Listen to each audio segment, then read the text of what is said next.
네, 기술적 분석입니다. 자, 시장 상황 한번 살펴보도록 하겠습니다. 자, 일단 나스닥 같은 경우 보시는 것처럼 자, 어제 전고점을 돌파하는 그러한 상승 양봉이 나왔습니다. 자, 저 같은 경우는 계속해서 이러한 매물대를 돌파하는 구간에서 우리가 매수 관심을 가져야 된다라는 말씀을 드렸는데, 자, 어제 같은 경우 전고점 자체를 돌파하는 모습이 나오면서 자, 주요 지수로서 상승을 조금 주도하는 흐름이 나왔습니다. 자, 이렇게 된다면 만약에 오늘 CPI 발표가 나오고 나서 자, 이후에 큰 부침이 없이 시장이 흘러가게 된다면 당분간 상승이 이어질 가능성이 높습니다. 자, 그렇기 때문에 여러분들께서는 매수 전략을 세워주셔야 되는 것이고, 자, 종가 기준으로 접근을 해주시면 좋을 것 같아요. 즉 나스닥이 전고점을 넘었기 때문에 지금 오른다 내린다를 확정적으로 말씀드리는 게 아니라 주의사항을 말씀을 드리는 겁니다. 자, CPI 발표 이 자체를 오늘 종가 기준으로 어떻게 시장이 소화하는지 확인을 하시고, 이게 양봉으로 끝나는지 음봉으로 끝나는지를 확인을 해주셔야 돼요. 그래서 만약에 양봉으로 전체적인 시장이 마무리가 된다라고 한다면 매수 기회가 되는 겁니다. 그러니까 음봉으로 끝난다고 했을 때는 이때는 오히려 매도 기회가 될 수가 있어요. 즉 음봉이 나왔다고 해서 싸졌다 하면서 매수가 들어가는 게 아니라 자, 오르는 흐름이 나와줘야 그 뒤로 매수세가 붙으면서 전고점 돌파 흐름을 이어갈 수가 있다는 거예요. 자, 그렇게 되면 자, 지금 나스닥을 시작으로 해서 자, 개별적인 종목들 그쵸? 그리고 SOXX 같은 보통 변동성이 크면서 상승폭이 큰 종목들도 함께 따라갈 수 있는 기회가 올 수 있다는 겁니다. 개별적인 종목으로는 오늘 제목에서 썸네일로 말씀을 드렸던 것처럼 자, 테슬라 같은 경우가 될 수가 있겠죠. 그쵸? 그러한 종목들이 이러한 시장이 전고점을 뚫고 올라가면서 자, 신고가를 쓰는 흐름에서 자, 같이 충분히 상승이 나올 수가 있다는 겁니다. 자, 그렇기 때문에 오늘 다시 한번 강조를 드리지만 자, 종가 기준으로 새벽에 조금 일찍 일어나셔서 만약에 내 매수를 생각한다고 했을 때는 종가 기준으로 대응을 해주시는 게 좋을 것 같아요. 그리고 지난 영상에서 말씀을 드렸듯이 자, 100만원이 있다면 100만원을 다 넣는 게 아니라고 했어요. 지금은 위치가 높기 때문에 한 2, 30 정도만 투입, 분할 매수로 접근을 해주시는 게 맞다는 겁니다. 그리고 이후에 또다시 이러한 매수 타이밍이 왔을 때 매수할 자금을 어느 정도는 확보해 두시는 게 필요하다는 거예요. 자, 그렇게 지켜봤을 때 일단 나스닥은 이러한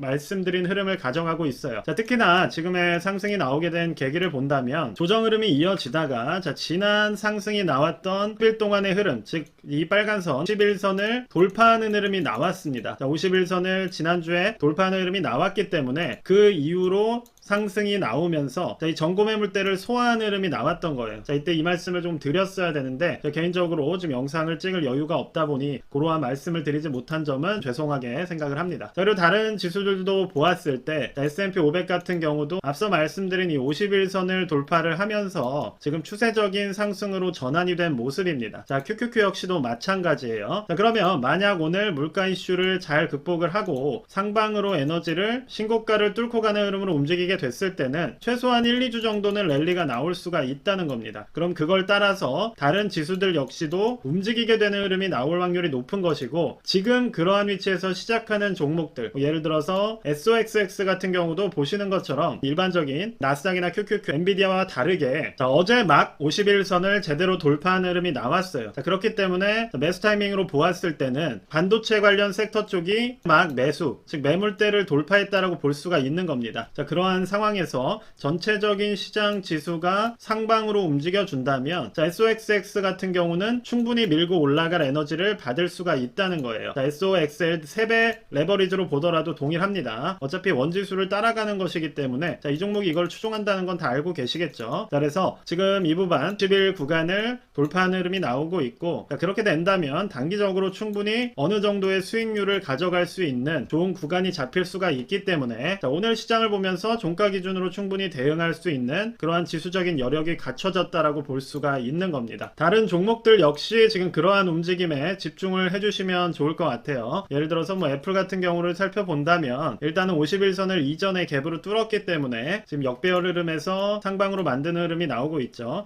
자, 그러면 지금 같은 상황에선 애플 같은 종목보다는 앞서 말씀드린 SOXX 같은 정배열 종목이 좀 더 많은 상승률을 만들어낼 수가 있다는 거예요. 테슬라 같은 경우도 살펴보자면 단기적으로 그래도 매수 기회라고 말씀드릴 수가 있는 것은 일단 제가 강조드렸던 170 라인을 지지를 해냈어요. 그리고 거기서 반등을 만들면서 11선 추세까지 돌파가 나왔습니다. 그럼 앞서 말씀드린 것과 동일한 이유로 시장 자체가 물가 이슈를 단기적으로 극복하는 흐름으로 움직인다면 테슬라도 충분히 달러 이후에 있는 요 200 인근까지도 도전할 수가 있는 움직임이 나올 수가 있다는 겁니다. 저는 계속 말씀드리지만 이 부분을 한 번에 뚫을 거라고는 쉽게 생각하지 않습니다. 왜냐? 너무 많은 매물대가 이 구간에 있기 때문에 그 부분에는 시간이 걸릴 수가 있더라도 충분히 이 구간에서 200 초반 라인까지 터치를 하는, 우리가 충분히 높은 수익률이라고 볼 수 있는 10% 이상의 수익 구간을 가져갈 수 있는 자리가 잡혀 있다라고 생각을 해요. 그럼 여기서 사는 게 좋은 거 아니냐라고 말씀을 하겠지만, 제가 항상 강조드리는 거는 리스크입니다. 자, 지나고 나서 보면 그게 안전해 보이지만 그게 반대로 맞고 떨어지는 흐름이 나왔다면 우리는 돈을 많이 더 잃었겠죠. 그러한 것들은 우리가 예측할 수가 없는 것이기 때문에 10번 잘해도 한 번 못하면 전재산을 잃는 게 투자라는 걸 생각을 하신다면 제가 말씀드리는 것들에 대해서 조금 더 귀담아 들으시는 게 좋을 것 같다라는 생각을 하고 있습니다. 자, 팔란티어 같은 종목도 상당히 많은 매수자들이 있는 그러한 종목인데, 자, 지금 보시는 것처럼 아직 51선 라인을 넘지를 못했어요. 갭상승으로 올라갔다가 또 무너져 내렸기 때문에, 자, 지금 같은 단기 구간, 그러니까 오늘 설명드리는 것은 무엇이냐, 만약에 나스닥이 오늘 CPI라던가 물가 이슈들을 극복을 하고 종가 기준으로 신고가 흐름으로 움직이게 된다면 위쪽에 저항대가 없다는 거예요. 그게 중요합니다. 지금 이 매물대를 돌파를 한 것이기 때문에 위쪽에 저항대가 없다는 뜻이 되고, 그렇게 된다면 전체적인 지수가 자, 이러한 흐름으로 움직일 수가 있다는 거예요. 이후에는 뭐 어떻게 될지 모르겠어요. 이렇게 빠질 수도 있겠고 쭉 올라갈 수도 있겠죠. 다만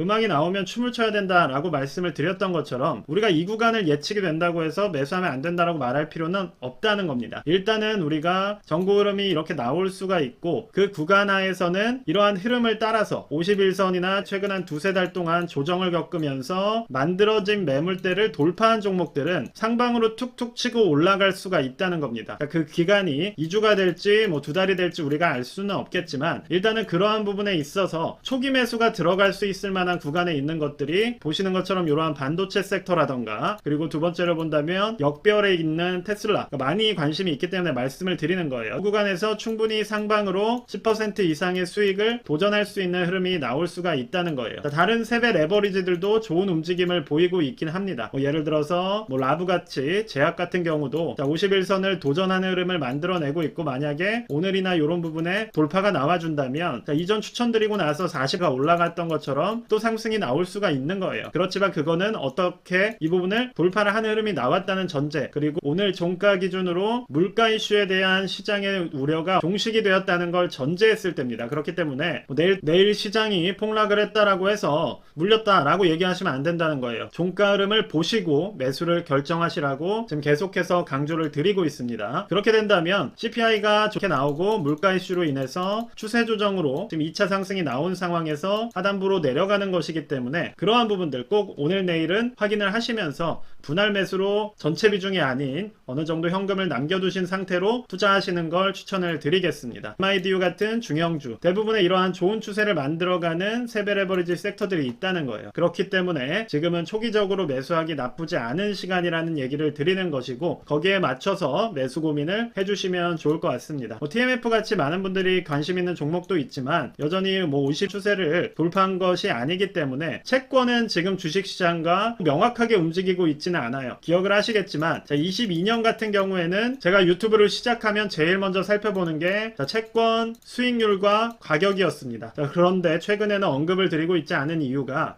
이전같이 계속해서 물가가 그리고 금리가 상승하는 구간에서는 채권과 주식시장이 상당히 높은 상관계수를 가지고 움직였어요. 그런데 지금 같은 경우 보시게 된다면 그러한 부분에 있어서 이전만큼 정확하지는 않기 때문에 TMF 투자 자체도 불확실성이 높다는 겁니다. 채권 수익률이 올라가도 주가가 빠지는 날도 있고 올라가는 날도 있는 것처럼 지금 현재는 채권 자체를 거시경제적으로 봐서 분석을 들어간다는 거는 조금 어려운 상황이에요. 그리고 뭐 파월이란 사람 자체도 지금 연초 10월에만 하더라도 이미 한 차례 인하가 돼 있어야죠. 그렇죠? 근데 그런 게 아니잖아요. 또 말이 바뀌어서 상당히 오랜 기간 동결을 하겠다 라고 말을 하는 것처럼, 왜 이때는 그런 얘기를 해서 시장을 펌핑을 만들었고 지금 같은 경우는 또 이런 얘기를 하는지, 그러한 부분들을 생각을 하신다면 TMF나 책 경우도 완연하게 어느 정도 추세가 정배열을 만들거나 혹은 주요된 이평선을 올라서고 나서 관심을 가지는 게 좋을 것 같다는 생각이 듭니다.